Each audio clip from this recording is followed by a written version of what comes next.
사랑하는 하나님의 자녀 여러분, 오늘 여러분의 삶에 주님의 평화가 가득하기를 기도합니다. 잠시 세상의 모든 소음에서 벗어나 오직 우리를 사랑하시는 그분의 음성에 귀 기울이는 시간이 되기를 소망합니다. 이 은혜의 말씀을 통해 여러분의 영혼이 새 힘을 얻고 믿음이 더욱 굳건해지기를 바랍니다.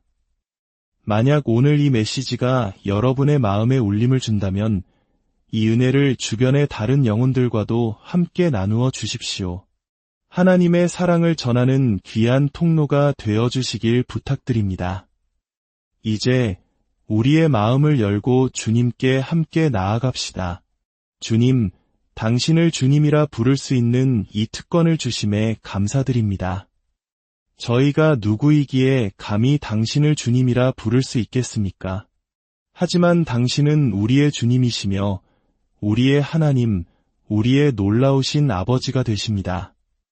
너무나 귀하고 거룩하시며 모든 찬양을 받기에 합당하신 분, 자비로우시고 오래 참으시며 은혜가 풍성하신 하나님, 저희가 당신을 선택하기 전에 먼저 저희를 선택하여 주심에 감사합니다. 저희가 당신을 사랑하기 전에 먼저 저희를 사랑하여 주심에 감사합니다.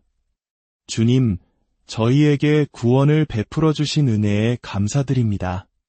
오직 사랑하는 우리 주 예수 그리스도, 당신께만 모든 영광이 있나이다. 당신은 전능하신 하나님, 거룩하신 하나님의 아들이시며 진리와 의로움 그 자체이십니다. 감사합니다. 이제 저희는 축복받은 성령님을 환영합니다. 성령님이여, 당신 없이는 저희가 어디에 있겠습니까? 당신의 도우심과 위로와 능력이 없었다면 저희 삶 속에서 예수님을 이토록 생생하게 느끼지 못했을 것입니다. 하늘에 계신 우리 아버지, 저희가 무슨 말로 감사를 드릴 수 있겠습니까? 그저 감사하다는 말 밖에는 드릴 말씀이 없습니다. 예수님을 이 세상에 보내주신 우리 하늘 아버지께 감사드립니다. 두 손을 들고 주님께 감사합시다. 여러분이 누구에게 속해 있는지 절대 잊지 마십시오. 우리가 그분께 속해 있다는 사실만으로도 우리는 감사할 이유가 충분합니다. 주 예수님의 임재 앞에 저는 경외함으로 섭니다. 나사렛 예수, 그분의 임재 앞에 놀라움으로 섭니다. 죄 많고 정죄받았으며 더럽기 짝이 없는 저를 어찌 그리 사랑하실 수 있는지 그저 놀라울 따름입니다. 아, 얼마나 놀라운지요. 얼마나 경이로운지요. 나를 향한 구세주의 사랑이 얼마나 놀랍고도 경이로운지요. 거룩, 거룩, 거룩하신 전능의 주 하나님, 우리가 당신 앞에 두 손을 들고 외칩니다. 거룩하신 주님, 거룩, 거룩, 거룩. 은혜로우신 아버지, 우리가 당신의 자녀가 된 것이 얼마나 큰 축복인지요. 우리가 사랑의 증표로 당신 앞에서 목소리를 높일 때 우리의 찬양을 받아 주옵소서. 소중한 예수님, 우리를 구원해 주셔서 정말 감사합니다. 우리의 사랑의 증표로 당신 앞에서 목소리를 높여 찬양합니다. 거룩하신 성령님, 오셔서 우리의 마음을 새롭게 채워주소서. 당신의 임재에 감사드립니다. 예수님의 귀한 이름으로 기도할 때 우리의 마음을 새롭게 만져 주옵소서. 우리는 당신께 모든 영광과 찬양과 존귀를 돌려드립니다. 모든 영광은 오직 당신의 것입니다. 예수, 그 이름에는 무언가 특별한 것이 있습니다. 왕들과 왕국들은 모두 사라질지라도 예수, 그 이름에는 영원한 무언가가 있습니다. 사랑하는 여러분, 만약 여러분이 오늘 성숙한 그리스도인이 되기를 원한다면 이 땅에 사는 동안 다음 생, 즉 영원한 삶을 위해 살기 시작해야 합니다. 다시 말씀드리겠습니다. 만약 여러분이 주님 안에서 정말로 강해지기를 원한다면 이 땅에 사는 동안 천국에서의 삶을 준비하며 살아야 합니다. 천국에 가서야 비로소 이 땅에서 얼마나 많은 것을 놓쳤는지 깨닫는 어리석음을 범하지 마십시오. 모든 것은 바로 여기, 지금 이 땅에서 시작됩니다. 수많은 사람들이 주님 앞에 서게 될 것이고 그중 일부는 거부당할 것입니다. 저는 그들 중 하나가 되고 싶지 않습니다. 이것은 매우 심각한 문제입니다. 이 땅에서의 삶을 다 살고 나서 나는 너를 도무지 알지 못하니 내게서 떠나가라는 말을 듣는다면 우리가 태어난 이유는 무엇이며 부모님이 우리를 이 세상에 낳아주신 이유는 무엇이겠습니까? 사람들은 종종 천국에 가서 사랑하는 가족을 다시 만나고 싶다고 말합니다. 하지만 성경 어디에 그런 내용이 있습니까? 다윗 왕은 시편에서 이렇게 고백했습니다. 하늘에서는 주 외에 누가 내게 있으리요? 천국은 오직 예수님에 관한 곳입니다. 이 땅에서의 결혼 관계도 죽음으로 끝이 납니다. 천국에는 결혼도 아기를 낳는 일도 없습니다. 우리는 천사와 같이 될 것이라고 주님께서 말씀하셨습니다. 천국에 대한 우리의 생각이 이처럼 잘못된 경우가 많습니다. 어떤 사람들은 예수님을 원하는 것이 아니라 그저 먼저 세상을 떠난 할머니를 만나기 위해 천국에 가고 싶어 합니다. 예수님은 우리가 할머니를 만나게 해주기 위해 십자가에서 돌아가신 것이 아닙니다. 우리 모두는 오직 예수님을 바라보는 예수님의 사람들이 되어야 합니다. 저는 여러분을 기쁘게 하기 위해 이 자리에 있는 것이 아닙니다. 저는 여러분의 심판대 앞에 서는 것이 아니라 그리스도의 심판대 앞에 설 것입니다.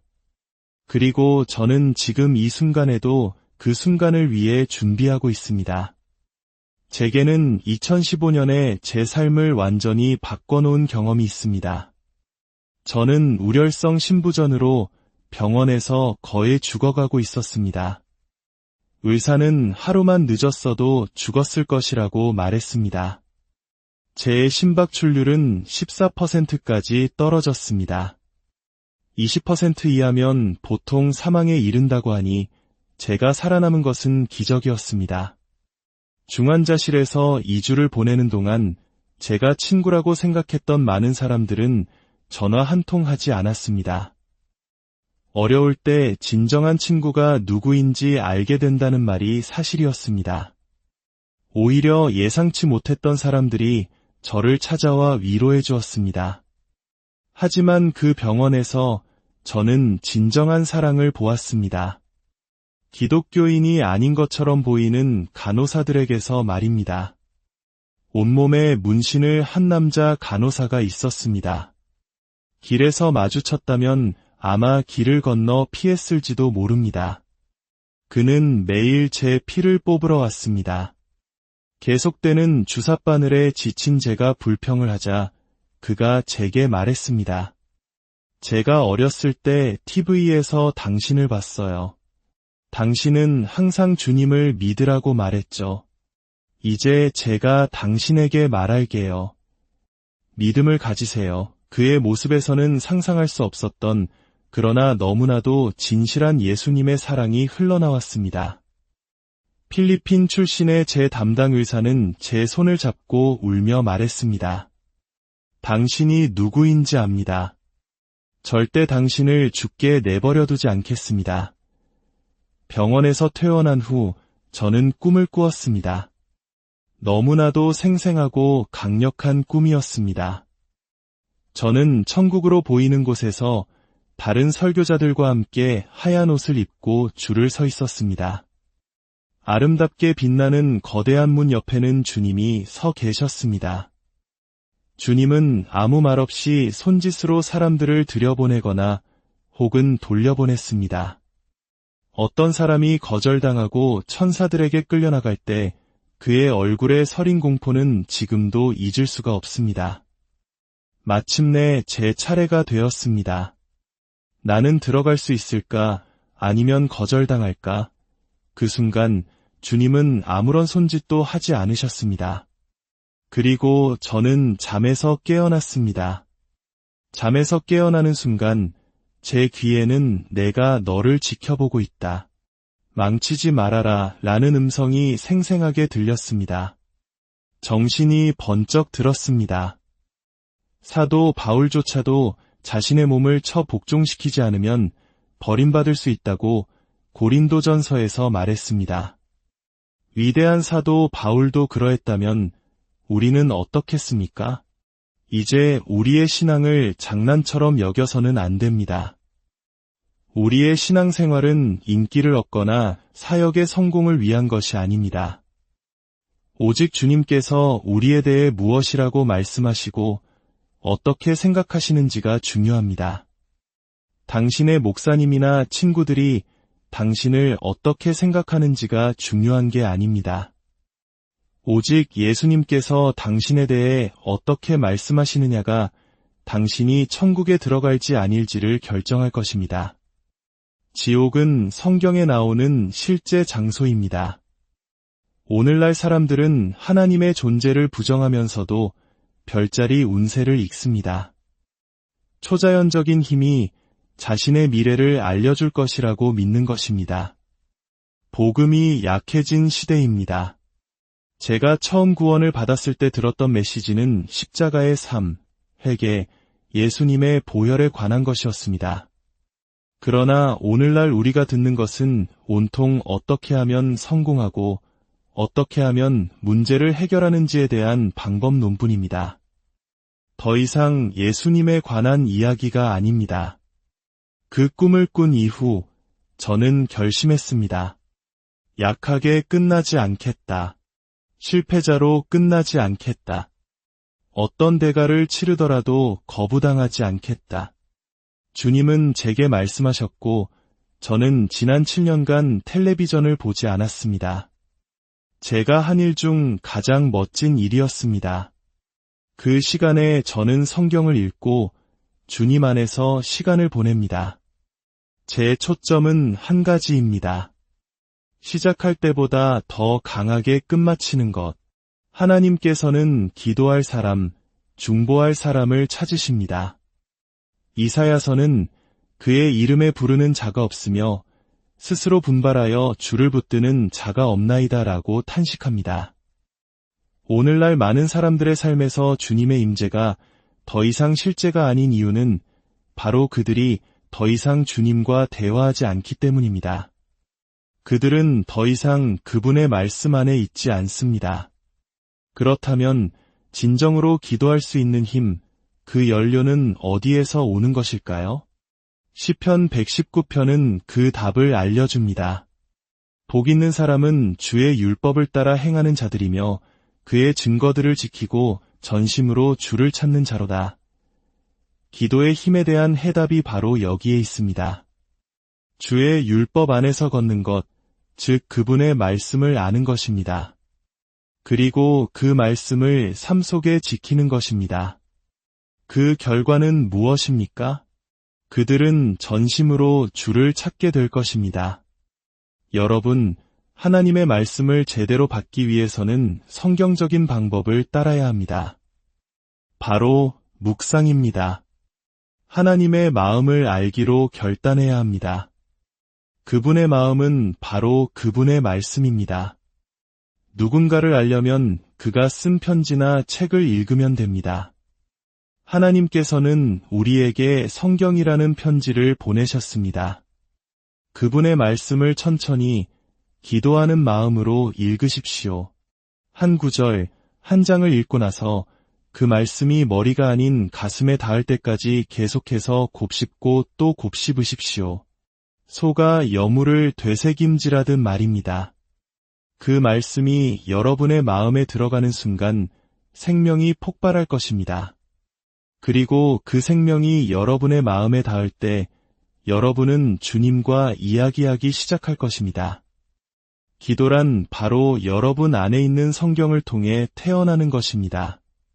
그렇게 될 때 여러분은 주님을 찾을 뿐만 아니라 여러분의 삶에서 죄의 권세를 깨뜨리게 될 것입니다. 내가 주께 범죄하지 아니하려 하여 주의 말씀을 내 마음에 두었나이다. 다윗의 고백처럼 말입니다. 성경은 그리스도인 삶이라는 엔진의 연료입니다. 하나님의 말씀이 우리 안에 있을 때 기도는 자연스럽게 태어납니다. 수많은 기독교 서적들이 있지만 한두 번 읽고 나면 그만입니다. 하지만 성경은 평생을 읽고 또 읽어도 결코 질리지 않습니다. 왜냐하면 그 말씀은 생명을 주기 때문입니다. 저는 4개월마다 창세기부터 요한계시록까지 성경을 한 번씩 읽기로 결심했습니다. 1년에 3번입니다.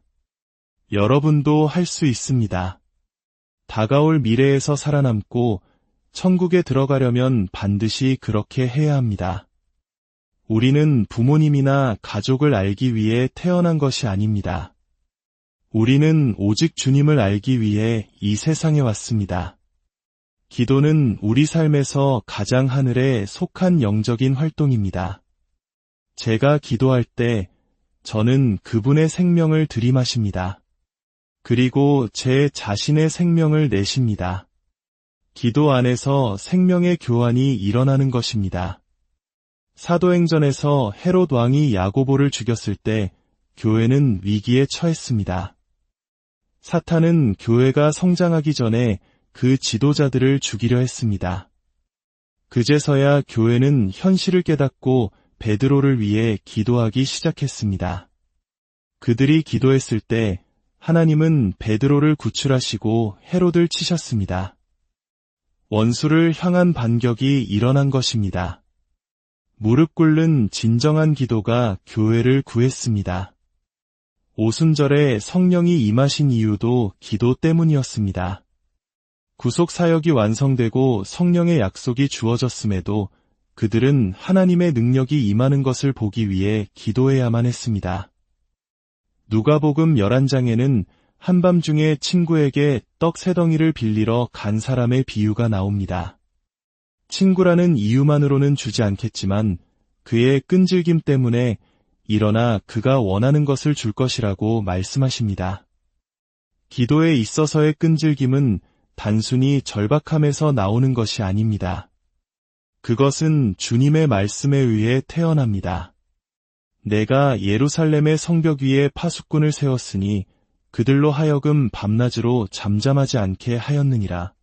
너희 여호와로 기억하시게 하는 자들아, 너희는 쉬지 말며 그에게도 쉬지 못하게 하라. 말씀이 여러분 안에서 불이 될 때 여러분은 끈질기게 기도할 수 있습니다. 말씀이 여러분 안에 있고 기도가 삶이 될 때 여러분은 성령 안에서의 삶을 살게 됩니다. 고린도전서 3장은 말합니다. 모든 것이 여러분의 것입니다. 바울이나 아볼로나 게바나 세상이나 생명이나 죽음이나 현재의 것이나 장래의 것이나 모든 것이 다 여러분의 것입니다.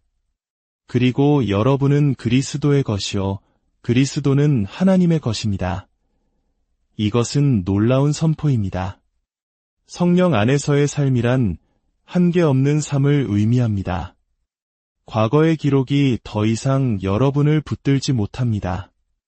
그리스도 안에 있으면 누구든지 새로운 피조물입니다. 이전 것은 지나갔으니 보라 새 것이 되었도다. 여러분의 과거는 지워졌습니다. 그것은 결코 일어나지 않은 일이 되었습니다.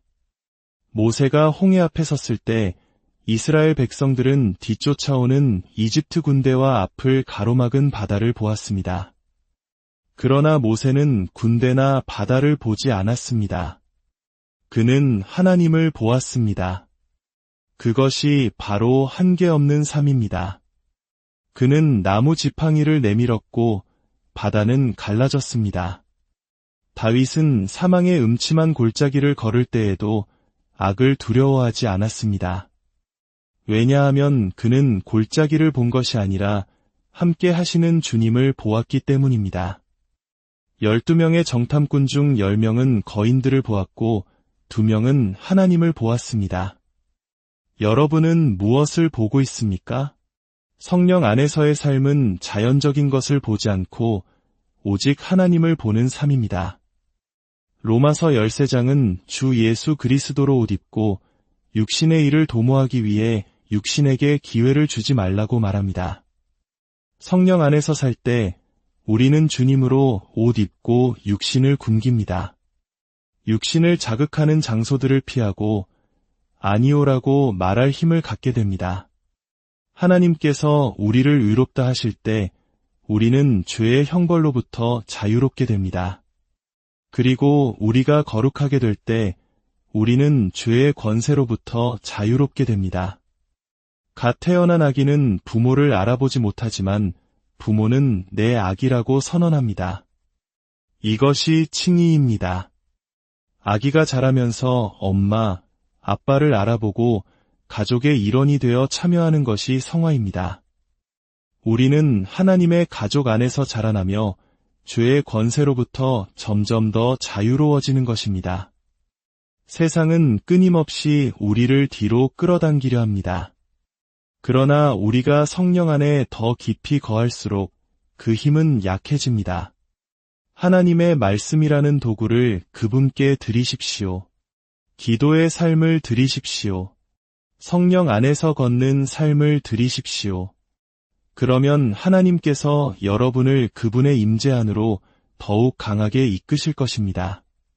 죄의 무게가 벗겨지고 세상의 끌어당김은 약해질 것입니다.